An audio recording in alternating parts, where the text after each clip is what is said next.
Méditation du 29 juin, le psaume des bénédictions. Il ne craint pas de mauvaises nouvelles, son cœur est ferme, confiant en l'Éternel. Psaume 112, verset 7. Le psaume 112, un acrostiche de l'alphabet hébreu, pourrait être appelé le psaume des bénédictions, car il énumère les bontés disponibles pour ceux qui révèrent Dieu et se plaisent à lui obéir. Le bonheur au verset 1, une descendance puissante au verset 2, la prospérité financière au verset 3, la lumière, la miséricorde et la justice au verset 4, la sagesse pour gouverner au verset 5, l'honneur à sa mémoire au verset 6. Il sera libéré de la crainte des mauvaises nouvelles au verset 7. Ses ennemis seront soumis au verset 8. Il aura l'abondance et sera bienveillant au verset 9. Il fera l'envie des méchants au verset 10. Le secret est la source de tout véritable bonheur et de toute prospérité repose sur la crainte du Seigneur. Cette crainte conduit à une obéissance joyeuse et complète au commandement divin. Dans un monde où 4 personnes sur 10 souffrent d'anxiété ou de panique,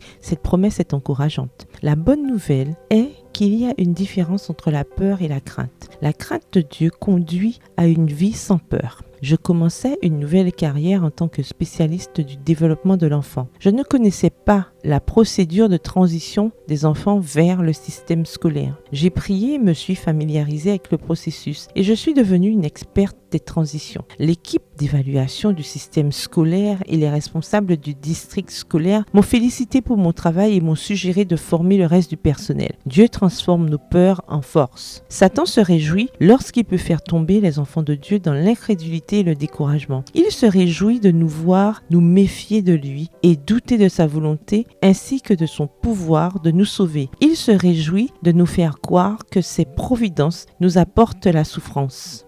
Le chrétien n'est pas entraîné dans des voies incertaines. Il n'est pas laissé dans les plaintes et le découragement. Ne doutons jamais de Dieu. Il nous a créés, il nous aime, il a répandu tout le ciel en un seul don pour nous. Et lui qui n'a pas épargné son propre fils, mais qui l'a livré pour nous tous, comment ne nous donnera-t-il pas aussi tout avec lui par grâce? Romains 8, le verset 32. Quelle est votre plus grande peur? Le diagnostic médical d'une maladie en phase terminale, la séparation d'avec un être cher, le licenciement, un accident de la route mortelle, un rapport de l'école de vos enfants, une nouvelle tragique, prendre une mauvaise décision? Quelle qu'elle soit, abandonnez cette peur à Dieu et la victoire sera assurée. Bonne journée, que l'Éternel vous bénisse.